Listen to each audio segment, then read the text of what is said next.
So when we come back to Tawheed al-Ibadah, worshipping Allah by maintaining His unity in that worship, we do so in the way that the companions of the Prophet Muhammad ﷺ did. We do not invent or introduce new ways of worship. As some people, for example, they want to celebrate the birthday of the Prophet Muhammad ﷺ. So they say, well, this is something good. They may even bring a verse from the Quran. They would say, Allah said in the Quran, Inna Allah wa malaikatahu yusalluna ala nabi. Ya ayyuhalladhina amanu sallu alayhi wa sallimu taslima. They bring this verse out. And you say, well, where does it say celebrate the Prophet's birthday there? It's there, it's there. This is what it means. It's their interpretation. Right? Their interpretation.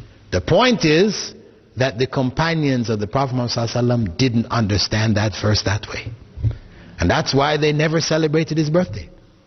And he himself didn't understand that verse that way, and he didn't celebrate his birthday. And the early generations didn't celebrate his birthday. It wasn't until some 400 years after the time of Prophet Muhammad ﷺ that his birthday began to be celebrated in Egypt in the Fatimid Shiite rule. In the Fatimid Shiite dynasty in Egypt, the celebration of the Prophet ﷺ's birthday began. So we say this is not legitimate.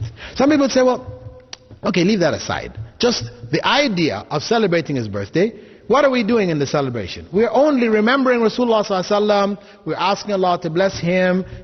These are all good things. We remember his seerah, his life, and all this. These are all good things. Do you say this is not good in Islam? Yes, these things are good things. But to combine them on that day, every year, you have now created something new in the religion. This is bid'ah. Similarly, we could ask, if somebody suggested to you, you have to understand bid'ah, sometimes it involves something completely new, like the idea of the birthday celebration, because we don't really have any precedents for it at all in Islam. But bid'ah may actually have precedence in the religion itself, wherein a person takes something like after prayers raising your hand in dua. After every prayer, people raise their hands in dua. People say, well, what's wrong with that? What's wrong with it?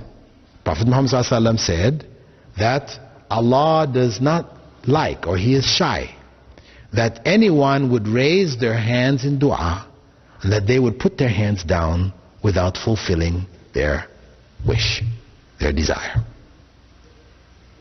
Isn't that implied that we should raise our hands in dua?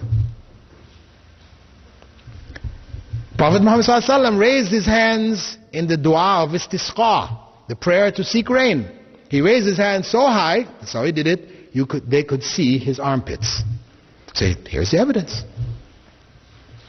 But the point is, we do not find any narration indicating that the Prophet Muhammad ﷺ, after every prayer, raised his hands in dua. People say, this is picky. Why are you going to get so picky? If it said that you raise your hands, Allah is shy not to give you. He said the Prophet ﷺ raised his hands in istisqa. Why can't we just do it after every prayer then? What's the problem here? We say, the sunnah of the Prophet ﷺ is not just what he did, but also what he didn't do.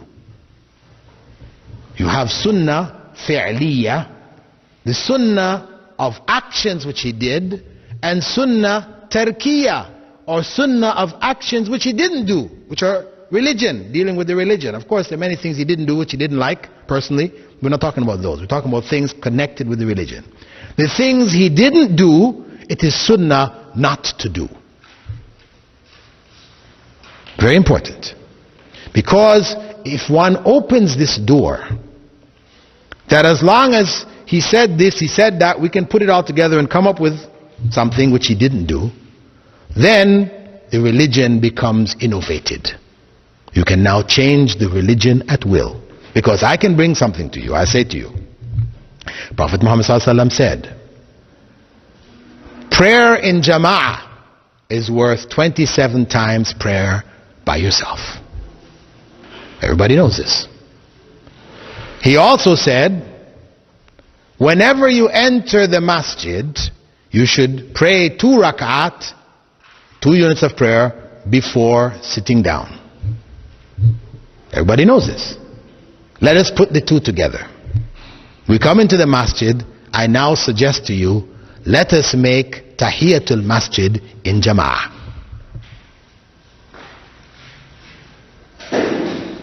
If I suggest that, what do people say? They said, no, we can't do that. Why not?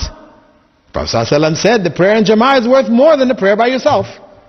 He also said, whenever you come in, you should do these 2 rak'ah. Why can't we put them together and do it? Well, the Prophet ﷺ didn't do it. That's why, yes. He didn't do it, so we cannot do it. He made tahajjud in jama'ah. This is also sunnah, and he did it in jama'ah. We can do it because he did it. But to do tahiyat al-masjid in jama'ah, or to do the sunnahs before dhuhr, the sunnahs after dhuhr in jama'ah, we can't do it because Prophet Muhammad ﷺ didn't do it. And that's emphasized by his well-known statement, ما تركت شيئا يقربكم إلى الله إلا وأمرتكم به. I didn't leave anything which would bring you closer to Allah without instructing you to do it. That's the bottom line. If it's gonna bring you closer to Allah, Prophet Muhammad ﷺ told us to do it. If he didn't tell us to do it, it will not bring you closer to Allah, no matter how good you think this is, how much reasoning you give behind it, it will not bring you closer to Allah. It will take you farther away from Allah. This is the basic principle based on the statement of the Prophet Muhammad ﷺ, Man ahdatha fi amrina ma laysa minhu fahuwa rad. Whoever introduces anything new in this religion of ours, not approved by Allah and by the Messenger of Allah, it is rejected. This is to protect the religion in its pristine purity from change, deviation, etc., like what happened to the other religion, the other messages which were of Islam but became distorted in time, like that of Christianity, Judaism, etc., etc.